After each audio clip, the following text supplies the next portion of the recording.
I genuinely don't know how to start this video. With certain games like Blasphemous, I can talk about the enduring pain I have with Isadora, how it relates to being a servant of the miracle. Silent Hill 2, I could pull a Jacob's Ladder reference. Resident Evil, I could do a George Romero reference. Call of Duty, do some Saving Private Ryan reference. The Signalis is the one game that has truly stumped me on how to make a comedic intro to this game. However, I think that comedy won't fit the tone of this game at all. In fact, there isn't anything funny about this game. All there is horror, undead nightmares, cosmic insignificance, and love. It's that love that I hope shines through this review, because it's one of the most beautiful games I've played since Dark Souls. I know what you're thinking right now. Looking at the Dark Souls footage, you may ask yourself, how is this beautiful? It's just great colors and castles. With that, I say it's the beauty of the underlying story that shines through it. It's not overly beautiful in a way like Sekiro, with gorgeous colors and areas for one to explore, but it's the underlying themes of hope and letting go that makes Dark Souls 3 in specific beautiful. When the world is dying and life seems meaningless, there is beauty in someone dedicating themselves to a purpose and seeing that purpose fulfilled, however they see fit. Same could be said for Signalis. Between its horror, gore, Evangelion, and Ghost in the Shell references, there is an underlying theme of devotion and willingness to see one's promise through. Dedication, undying love, enduring a world that's been taken apart and put back together countless times by someone who has no instruction manual. That's far ahead of us, so let's start at the top.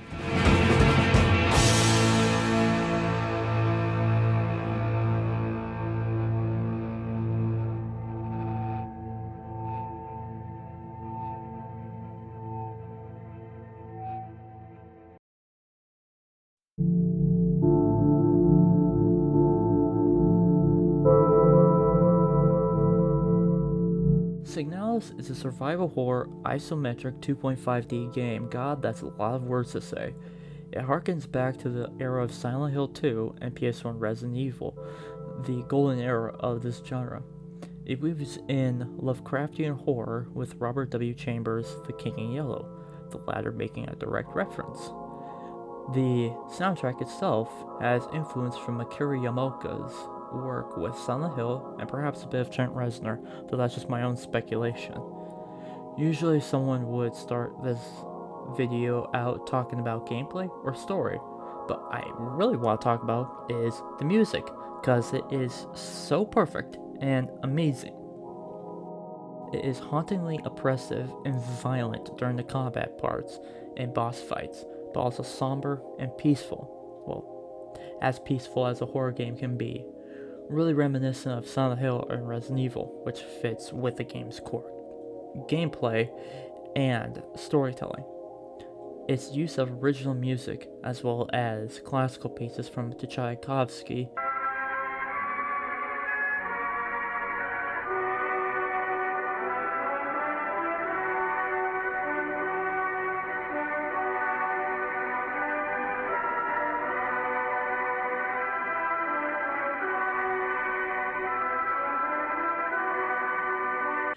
Chopin, Rachmaninoff,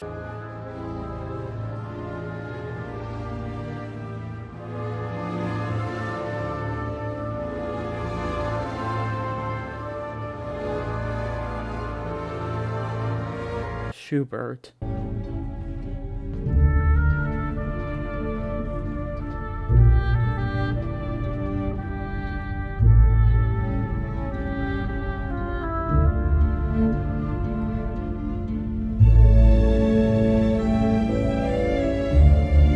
Beethoven,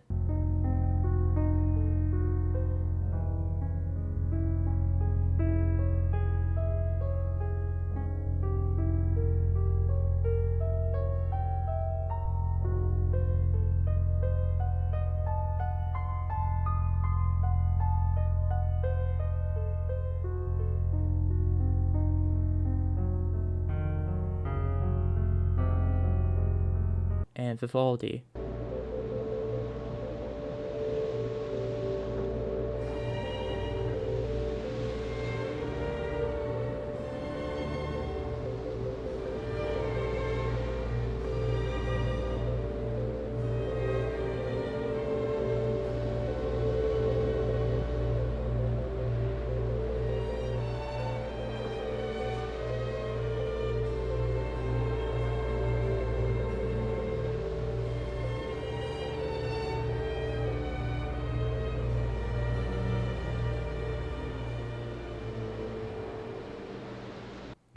Chopin being the same song from the Halo 3 Believe trailer, Raindrop Prelude.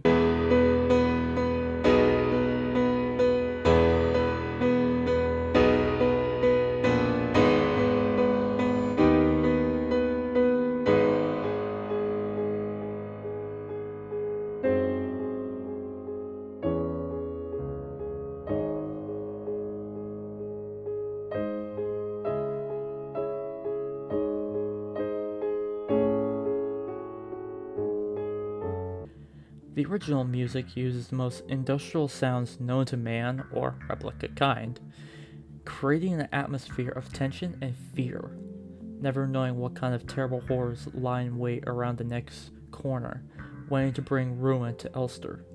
Songs include the scraping of metallic hooves,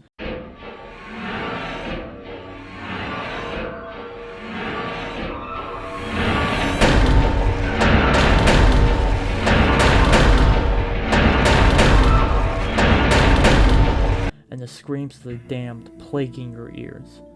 One song in particular I believe to be sampling Rammstein's Links 2, 3, 4.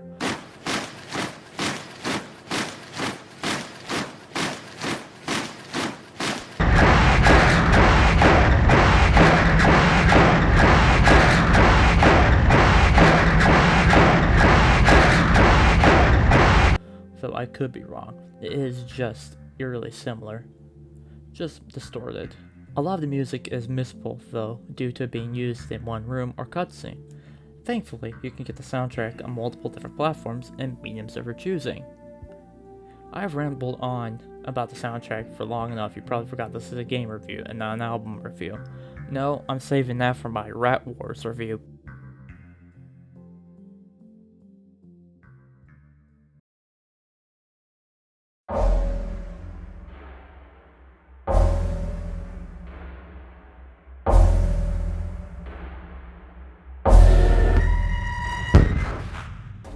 The gameplay consists of the survival horror classics, puzzles, limited ammo, diabolically evil monsters of your former basemates, horrors beyond your comprehension, and the most diabolic thing of all, tank controls, though they are modernized a tiny bit.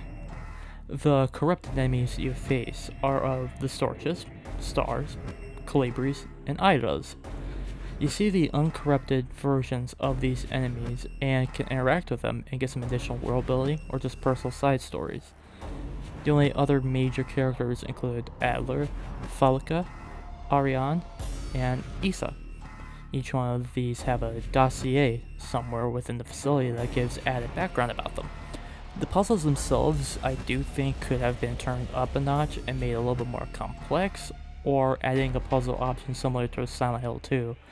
But for what we have, it's perfectly fine. The bosses are as follows: Minna, the Chimera, and Falka herself. Minna is the first boss in the game, with you fighting just one of her. It's a pretty straightforward fight until she brings in backup in the form of corrupted replicas, but other than that, if you just don't stay still, unless it's to fire upon the Minna, you are fine. The Flesh Lips isn't a boss directly, more just an obstacle as you wait for Isa to nail it with a Nitro Express shot. It's a relatively easy affair so long as you can run like a track star. Just run around the pillars like I'm doing in the footage and you will be just fine. And now, my dear viewers, we get to the problem part of this video, the story. It's not a problem in that it is bad, it's just quite heavy to talk about and really convoluted, that part, but I will try to get it as directly as you play the game, so that way it's similar to how most people will experience it. I also want to give one warning, is that I'm basing this off of the promise ending.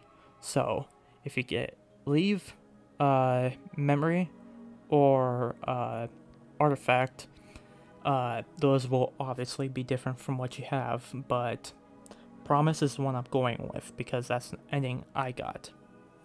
Also, if you do not wish to get any spoilers, go to this timestamp. It will be exactly at the conclusion part. Alright, we good? Alright.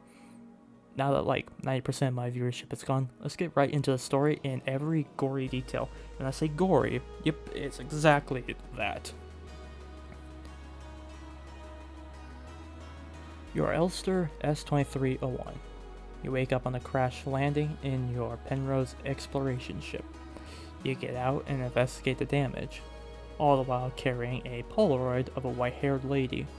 This white-haired lady ends up being Ariane, Elster 512's lover. You make it to a base and pick up the King in Yellow, and then a cutscene plays of Elster S-2301 being subsumed and assuming the identity of Elster 512, the main protagonist of the game.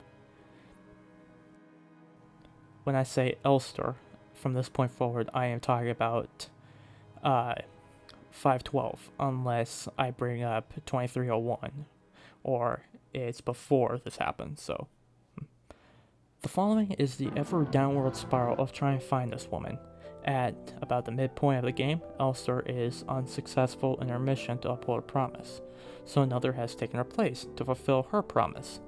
It's cyclical, as evident by some of the documents calling the passage of time as cycles. But before I get into the big reveal and what the promise is, I'll go over some minor story beats that you can see when you decide to explore a little bit. There is a storch that stabs in Isla's tape player because they keep playing the same song over and over again. That song being Island Leader from the actual soundtrack.